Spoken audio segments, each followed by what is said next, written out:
Hello, good morning guys. So for today's video ay ipapakita ko kung paano ko niluto yung aking chicken na minarinate o yung drunken chicken ko. So ngayong gabi, gagawin ko yung chicken na drunken chicken na sinabi ko sa inyo.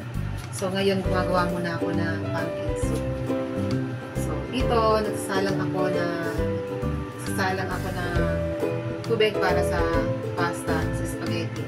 And then dito naman yung pumpkin soup.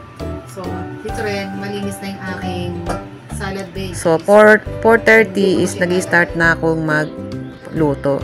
So dito nga pala yung aking pinakuloang pumpkin. So may pumpkin soup pa pala tayo guys. Yung pumpkin naman guys ay gagayatin lang natin ng malalaki. And then, papakuluan. So, depende sa dami ng soup na gagawin nyo. So, dito, napalabnaw yung aking soup kasi ayaw din naman ni amo ko ng sobrang lapot. So, okay lang ito. Siguro, ito ay nagre-range ng mga 5 cups. Tapos, yung aking pumpkin ay nabili ko ng $8. So, pumili kayo ng dilaw na dilaw, guys, ha. So, after din yung mapakuluan, mablend, gumamit ako ng hand blender and then nilalagyan lang siya ng isang slice ng butter.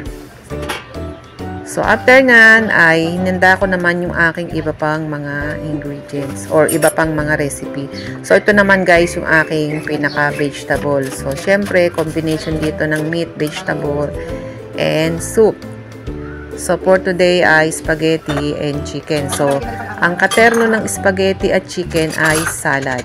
So, ayan. Niready ko na yung salad habang ako ay nagpapakulo ng tubig para sa aking papakuloang pasta. So, since na okay na yung ating soup, then nire-ready ko naman yung aking salad. So, habang nagpapakulo ng tubig, ay tinitingnan ko yung oras kung darating na si Kulit. At dyan ay binanlian ko na yung chicken na na-marinate ko kahapon. So, yun nga palang naka-marinate kahapon na chicken ay babanlian natin ng kumukulong tubig. So, ito yung process na kung saan yung balat niya ay magiging firm. So, hindi siya sagi or kulubot. So, pag yan ay naluto ay talagang glossy at crunchy yung balat. So, yan ang sikreto guys ng aking chicken. So, yan. Nakita nyo na kumukulong tubig yan. Binawasan ko yan yung para sa pasta. Dinamihan ko. And then, yan ay tutuyuin. So, dapat yan, meron pa siyang mga at least 30 minutes na papahanginan. As in, papahanginan talaga guys sa tapatan ng pan. So, dito kasi nagmamadali na ako. So, tinuyo ko na lang mabuti. And then, nilagay ko na siya sa air fryer. So, sa setup naman ng air fryer. So, 15 minutes na 160 degree muna yung nilagay ko. And then, binaliktad ko. Another 10 minutes naman na 200 degree Celsius. Celsius yung ginagamit ko. Diyan sa ating air fryer. And then, yan. Hinanda ko na nga yung kamatis. Yung kamatis para sa aking salad habang tinitingnan ko kung okay na yung aking chicken. And then, kung di ako nagkakamali, nakapagpakulo na ako ng pasta dito. So, madali lang naman ng pasta, guys. Depende yun. Titingnan nyo kung sa direction ng packaging is kung ilang minuto. So, ito kasing ginawa ko ay angel hair pasta. So, ayan, tapos na yung ating salad.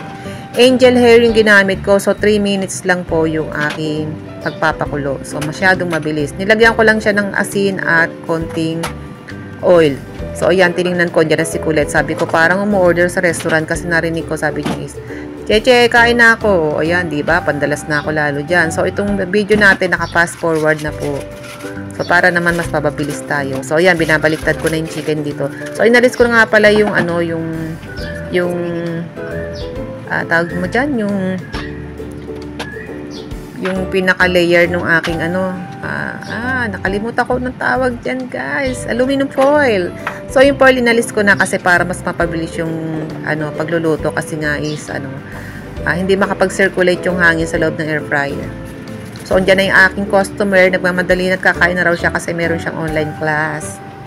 So ayan, nilutuan ko siya kasi ang request niya ay ketchup spaghetti o yung red spaghetti. So, kasi dito, minsan, ang gusto nila white spaghetti, white pasta.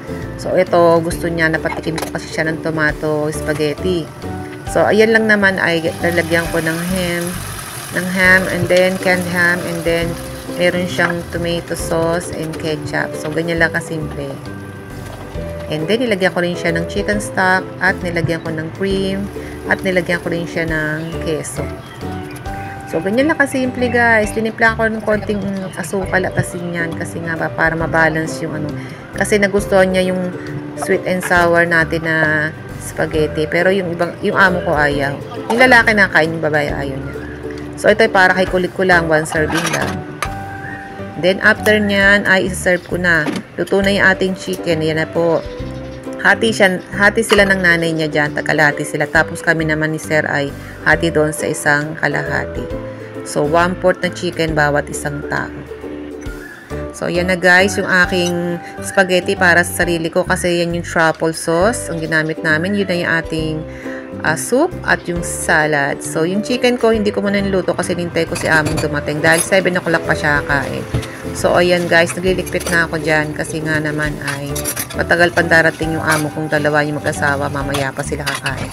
So, inuna ko munang ligpitin yung kusina para nang pagdating nila, mabilis kumilos kasi ayoko ng marumi o magulong kusina. So, ganyan ako kumilos dito guys. Pag sa hapon, sobrang busy. Pag tanghali, paupo lang tayo pag tapos sa ating trabaho. So, ganyan lang pagmamanage ko ng aking time dito sa Hong Kong.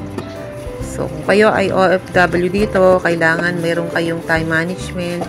Kailangan alam nyo kung yung pagluluto nyo is kailangan ng simulan kasi darating na yung ating amo at kailangan nang i-serve on the spot pagkatapos nating maluto kasi ayaw nila nang kakain ng malamig or nire-reheat.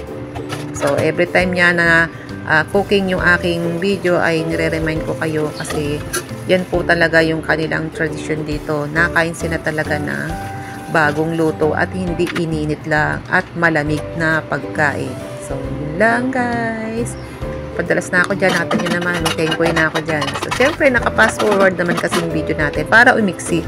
Kasi hindi pwede ng sobrang haba dahil masyadong boring naman. Diba? So, salamat ulit sa panonood. Salamat sa inyong pagsuporta. Please like and subscribe. Please pakishare na rin po yung aking video and follow me sa aking FB page. Salamat. I hope may natutunan kayo kahit paano sa aking video for today. So, start na ako magtrabaho after ko mag voice over. Bye bye. Thank you.